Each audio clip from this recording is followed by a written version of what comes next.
You, John Fitzgerald Kennedy, do solemnly swear I, John Fitzgerald Kennedy, do solemnly swear that you will faithfully execute the office of President of the United States that I will faithfully execute the office of President of the United States and will, to the best of your ability, and will, to the best of my ability, preserve, protect, and defend the Constitution of the United States. preserve, protect, and defend the Constitution of the United States. So help you God.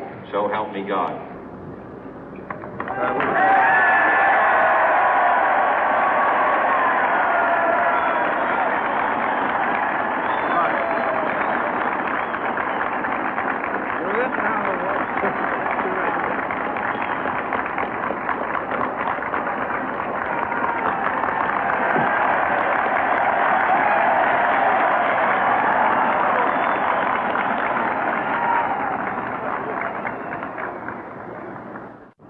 Vice President Johnson, Mr. Speaker, Mr. Chief Justice, President Eisenhower, Vice President Nixon, President Truman, Reverend clergy, fellow citizens. We observe today not a victory of party, but a celebration of freedom, symbolizing an end as well as a beginning, signifying renewal as well as change. For I have sworn before you and Almighty God the same solemn oath our forebears prescribed nearly a century and 3/4 ago.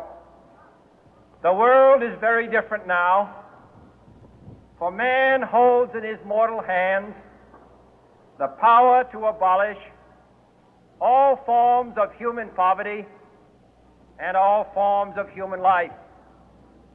And yet the same revolutionary beliefs for which our forebears fought are still at issue around the globe. The belief that the rights of man come not from the generosity of the state, but from the hand of God. We dare not forget today that we are the heirs of that first revolution. Let the word go forth from this time and place to friend and foe alike that the torch has been passed to a new generation of Americans born in this century, tempered by war, disciplined by a hard and bitter peace, proud of our ancient heritage, and unwilling to witness or permit the slow undoing of those human rights to which this nation has always been committed and to which we are committed today at home and around the world.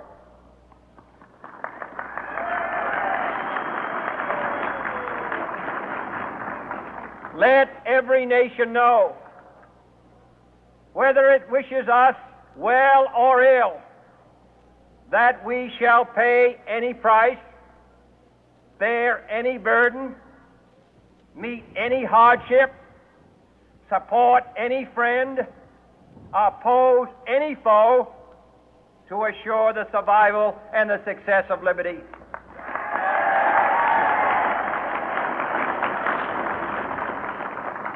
This much we pledge and more.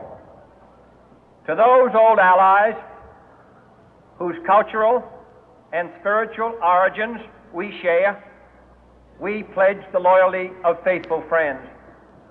United, there is little we cannot do in a host of cooperative ventures. Divided, there is little we can do, for we dare not meet a powerful challenge at odds and split asunder. To those new states whom we welcome to the ranks of the free, we pledge our word that one form of colonial control shall not have passed away, merely to be replaced by a far more iron tyranny.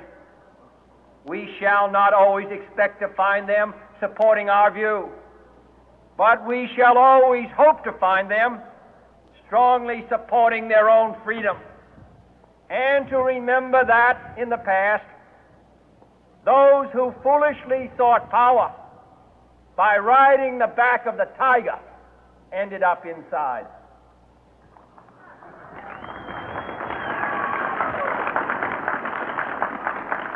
To those people in the huts and villages of half the globe struggling to break the bonds of mass misery, we pledge our best efforts to help them help themselves for whatever period is required, not because the communists may be doing it, not because we seek their votes, but because it is right.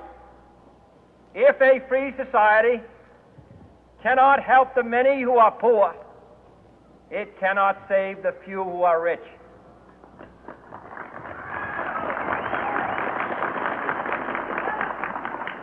To our sister republics south of our border, we offer a special pledge to convert our good words into good deeds, in a new alliance for progress, to assist free men and free governments in casting off the chains of poverty. But this peaceful revolution of hope cannot become the prey of hostile powers. Let all our neighbors know that we shall join with them to oppose aggression or subversion anywhere in the Americas. And let every other power know that this hemisphere intends to remain the master of its own house.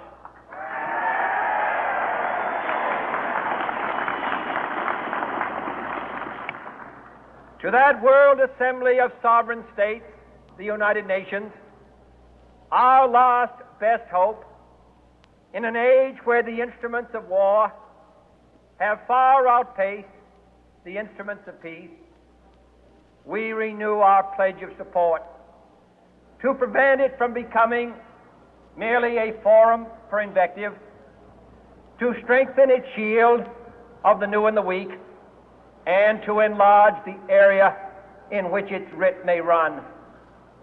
Finally, to those nations who would make themselves our adversary, we offer not a pledge, but a request that both sides begin anew the quest for peace.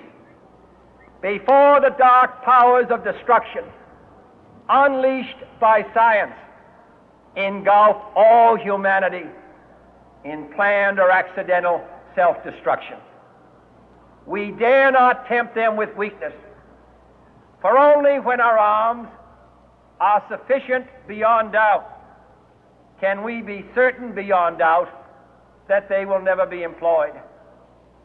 But neither can two great and powerful groups of nations take comfort from our present course, both sides overburdened by the cost of modern weapons, both rightly alarmed by the steady spread of the deadly atom, yet both racing to alter that uncertain balance of terror that stays the hand of mankind's final war.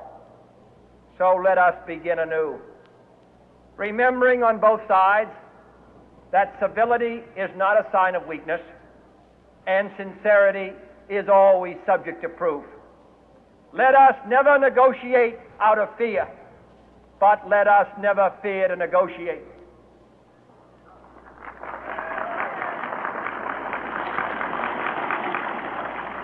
Let both sides explore what problems unite us, instead of belaboring those problems which divide us. Let both sides, for the first time, formulate serious and precise proposals for the inspection and control of arms, and bring the absolute power to destroy other nations under the absolute control of all nations.